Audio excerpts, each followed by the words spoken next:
Estados Unidos, aunque no participó en la repartición colonial de África el siglo pasado, estaba emergiendo como una potencia imperial tras la Guerra Hispano-Estadounidense de 1898, que le permitió anexar territorios como Puerto Rico, Guam y Filipinas. Esta expansión reflejaba el deseo de los estadounidenses de proyectar su influencia en todo el mundo, no solo en su esfera natural de influencia en el Caribe y el Pacífico, sino también en zonas estratégicas como el norte de África. A principios del siglo XX, el presidente Theodore Roosevelt estaba decidido a posicionar a Estados Unidos como una potencia naval capaz de influir en los asuntos globales. El poder naval se había convertido en una herramienta clave de las grandes potencias para proyectar poder sin necesidad de una guerra abierta, una táctica que conoceríamos como diplomacia de cañoneras.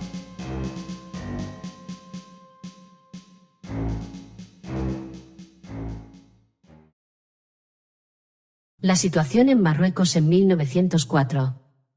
Marruecos, en ese momento, era un reino independiente, pero profundamente inestable y con una serie de crisis internas, y por ello, un objetivo atractivo para las potencias europeas. Francia y Alemania estaban particularmente interesadas en obtener el control sobre el país. Mientras tanto, el debilitado sultán de Marruecos, Abdelaziz, enfrentaba múltiples rebeliones internas. El país se encontraba en una posición geopolítica estratégica, debido a su proximidad al estrecho de Gibraltar, lo que lo convertía en un territorio valioso para cualquier potencia europea que quisiera dominar el Mediterráneo y controlar las rutas marítimas. Además, la inestabilidad política dentro del país ofrecía una buena excusa para una posible intervención extranjera. Así, Marruecos no solo estaba dividido internamente, sino que era proclive a ser acosado por otras naciones fuertes. En este escenario, entra en juego un líder tribal llamado Moulay Ahmed el-Raisuni, un jefe bereber con fama tanto de bandido como de héroe para algunas facciones. Raisuni tenía un largo historial de secuestros y tácticas de guerrilla, que usaba para presionar tanto al sultán como a las potencias extranjeras. El incidente de Perdicaris tuvo lugar en mayo de 1904, cuando John Perdicaris, un estadounidense de origen griego, fue secuestrado junto con su hijastro, por Raisuni mientras vivían en Tánger. Raisuni exigía un alto rescate y concesiones políticas del debilitado sultán, como la liberación de prisioneros y el control de varios territorios. La noticia del secuestro llegó rápidamente a los Estados Unidos, y aunque Perdicaris había renunciado a la ciudadanía estadounidense con anterioridad, Theodore Roosevelt aprovechó la oportunidad para mostrar el poder de su país. Exigió la liberación inmediata de Perdicaris y desplegó una flota naval en la costa marroquí para respaldar su demanda. La famosa declaración de Roosevelt, Perdicaris vivo o Raisuni muerto, se convertiría entonces en un lema emblemático de su política de fuerza. Los buques de guerra estadounidenses en Marruecos. En respuesta al secuestro, Roosevelt envió una pequeña flota de guerra a las costas de Marruecos para intimidar a las autoridades locales y a Raisuni. Entre los buques desplegados estaban el USS Brooklyn, el afamado crucero acorazado de comando de la flota americana, ante la reciente guerra con España, con sus 4 características torretas giratorias dobles. El USS Atlanta, uno de los primeros cruceros protegidos que la Armada Americana construyó en su plan de remodernización. Y también el glorioso USS Olympia, el crucero protegido famoso por ser el buque insignia en la batalla de Manila que ya vimos anteriormente. Hoy en día es un museo, y se le recuerda por su disposición ofensiva de 2 potentes torretas dobles rotatorias, una hacia proa y otra hacia popa, y una variada batería de cañones laterales. Estos buques anclaron frente a la costa de Tánger, sin realizar operaciones militares en tierra. Su presencia tenía como objetivo ejercer presión y mostrar la disposición de Estados Unidos para intervenir si era necesario. Aunque no se dispararon armas ni se desembarcaron tropas, la flota sirvió como un símbolo del poder militar estadounidense en la región.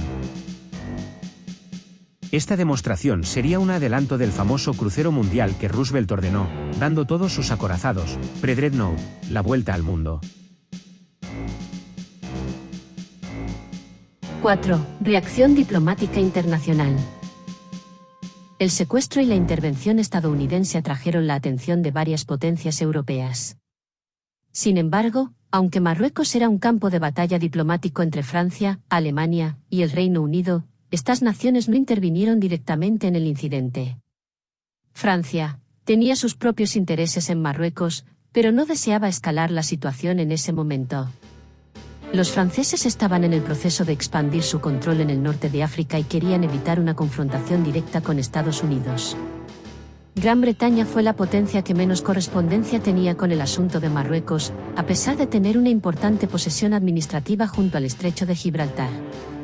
Por su parte, Alemania también estaba interesada en el control de Marruecos, su intervención directa en este momento fue limitada. Alemania adoptaría una postura más agresiva unos años más tarde, durante la crisis de Agadir en 1911, cuando envió un buque de guerra a Marruecos para defender sus intereses. 5. Consecuencias del incidente y la actividad estadounidense. Finalmente, el incidente de Perdicaris se resolvió de manera pacífica gracias a la presión combinada de Estados Unidos y otras potencias internacionales.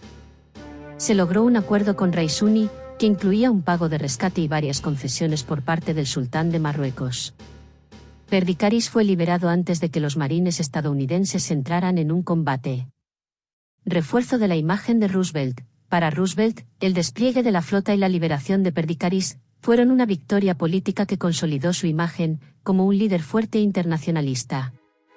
La frase, Perdicaris vivo o Raisuli muerto, pasó a la historia como un ejemplo de la política del Gran Garrote.